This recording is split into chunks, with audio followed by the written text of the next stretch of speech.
పహల్గాం మారణ హోమానికి లష్కర్ చీఫ్ హఫీజ్ సయీద్ కు సంబంధం ఉందా? దాడులకు ఆయనే పురవాయించారా? భారత్పై హఫీజ్ ఎందుకు కక్ష కట్టారు? పహల్గాంపై తదుపరి చర్యలేంటి? భారత్ ముందున్న ఆప్షన్స్ ఏంటి? ఉగ్రవాదుల ఆట కట్టిస్తారా?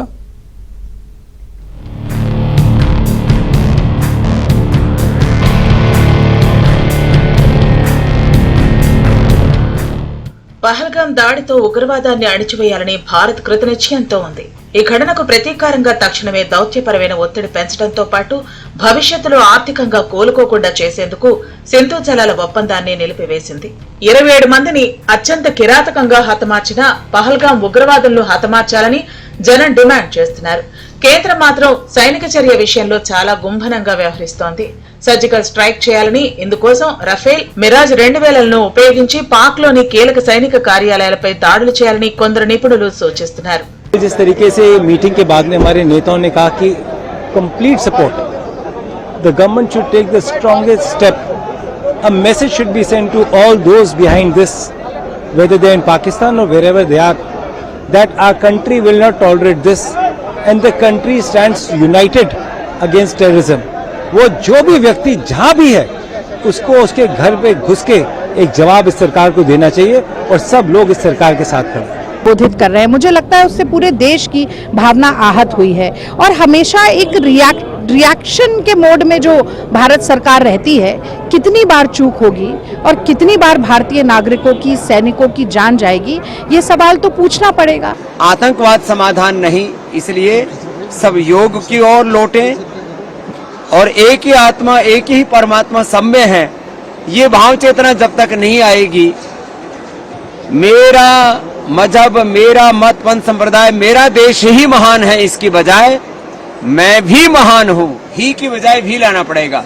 मैं भी महान हूँ, मेरा मत, पंथ, संप्रदाय, मेरा देश, मेरा मजहब भी महान है और सभी महान हैं। जब ये एक समानता का सूत्र आएगा तब ये खून खराबा रुकेगा। कि हम जातियों में नहीं, हम धर्म से बने हुए हैं। जब गोलियां आती हैं तो धर्म पूछ के आती हैं, जाति पूछ के नहीं। पूरा हिंदुस्तान आज आक्रोशित है इसके ऊपर। विश्व हिंदू परिषद महानगर यहाँ कार्यक्रम कर रहा है, अपना विरोध प्रदर्शन दर्ज कर रहा है और ये बता रहा है पीड़ित परिवारों के साथ कि हम सब उनके साथ खड़े हैं, तन मन धन से उनके साथ खड़े हैं। ये देश उस तरीके से चले, हम अपने हिंदुस्तानियों भाइयों से यही कहना चाहते हैं और एक नारे के साथ कि पाकिस्तान मुर्दाबाद, హిందుస్థాన్ జిందాబాద్. సిమ్లా ఒప్పందాన్ని పక్కన పెడతామని పాక్ బెదిరించింది. అంటే దీని ప్రకారం నియంత్రణ రేఖను గుర్తించినట్లు అవుతుంది. ఈ నేపథ్యంలో భారత్ దూకుడుగా ఆపరేషన్లు చేపట్టే అవకాశం లభిస్తుంది. ఇటీవల ఎల్ఓసి వద్ద పాక్ జరిపిన ఉల్లంఘనలు భారత్ కు అవకాశాన్ని కల్పిస్తున్నాయి. ఈ క్రమంలో ఉగ్ర స్థావరాలను లక్ష్యంగా చేసుకుని ఆపరేషన్లు చేపట్టవచ్చు. ప్రభుత్వం అందుబాటులోనున్న అన్ని ఆప్షన్లను ఉపయోగించుకుంటోంది. Make brothers fight brother, and it is very important that every single Indian stands united, stands together so that we can defeat what the terrorists were trying to do. It's sad to see that some people are attacking my brothers and sisters from Kashmir and the rest of the country. And I think it's very important that all of us stand together, stand united and fight this nasty action that has been taken and defeat terrorism once and for all. And believe me, as a citizen, as a woman, as a mother, I want to avenge every drop of blood that has been lost unnecessarily. We have valiant soldiers standing there. We will understand why this has happened and how this has happened, but they will understand. Pakistan will better understand what India stands for. Don't mistake our decency for weakness. What shameless people. I believe that terrorists have no religion, no community. They are ostracized. They are not recognized by anything. They will not even get the burial rights of any community or religion. But because of them, they're hurting their fellow men and they don't even think about that. Shameless cowards, dirty fellows. Time we need to become Bhagwan Ram, like he had destroyed Ravan. We need to take up the role of Ma Durga, how Ma Durga have destroyed Asur. This is the time we need to do it. हमारे हिंदुस्तान के बेगुनाह को क्यों कत्ल किया गया, हम मजम्मत करते हैं और उस पुरजोर अपील करते हैं मोदी से कि इसका अच्छे से अच्छा बदला लीजिए और पूरा हिंदुस्तान उनके साथ खड़ा है। పాకిస్తాన్తో అన్ని సంబంధాలను తెంచుకోవాలనే ఆలోచనలోనే ఉంది భారత్. పాక్ జాతీయులను గుర్తించి వారిని వెనక్కి పంపించే ఏర్పాట్లు చేయాలని కేంద్ర హోంశాఖ మంత్రి అమిత్ షా అన్ని రాష్ట్రాలను కోరారు.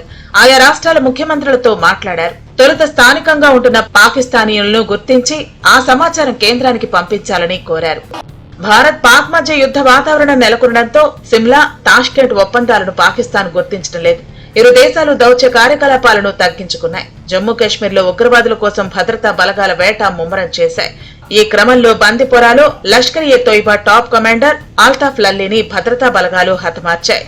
అటు ఉగ్రదాడిని ఐక్యరాజ్య సమితి తీవ్రంగా ఖండిస్తూనే భారత్, పాక్ ఇరు దేశాలు సంయమనం పాటించాలని సూచించింది. ఏదైనా సమస్య ఉంటే ఇరు దేశాలు చర్చలతో పరిష్కరించుకోవాలని ఐక్యరాజ్య సమితి సూచించింది. పాకిస్తాన్ నేతల మాటలను పరిశీలిస్తే ఈ దాడి వెనుక పాక్, ఐఎస్ఐ హస్తం ఉందేమోనన్న అనుమానాలు తలెత్తుతున్నాయి. పహల్గాంలో దాడులకు తెగబడ్డవారు స్వతంత్ర సమరయోధులై ఉంటారని పాక్ ఉప ప్రధాని ఇషాక్ దార్ అభిప్రాయపడ్డారు. సింధు జలాలను భారత్ ఆపితే ప్రతిచర్యలుంటాయని పాకిస్తాన్ హెచ్చరించింది. పహల్గాం దాడిని హమాస్ తరహాలో చేశారని భావిస్తున్నారు. దాడి చేసింది నలుగురైతే అందులో 2 పాకిస్తానీలైతే 2 కశ్మీరీలు. పాక్ ఆక్రమిత కశ్మీర్ లో వారికి శిక్షణనిచ్చారు. హమాస్ సంస్థ, లష్కర్, జైషే మహ్మద్ సంస్థలతో కలిసి కొన్ని క్యాంపులను నిర్వహిస్తోంది. ఇటీవల ఇజ్రాయెల్ విడిచిపెట్టిన హమాస్ తీవ్రవాది పాక్ ఆక్రమిత కశ్మీర్ లో పర్యటించారు.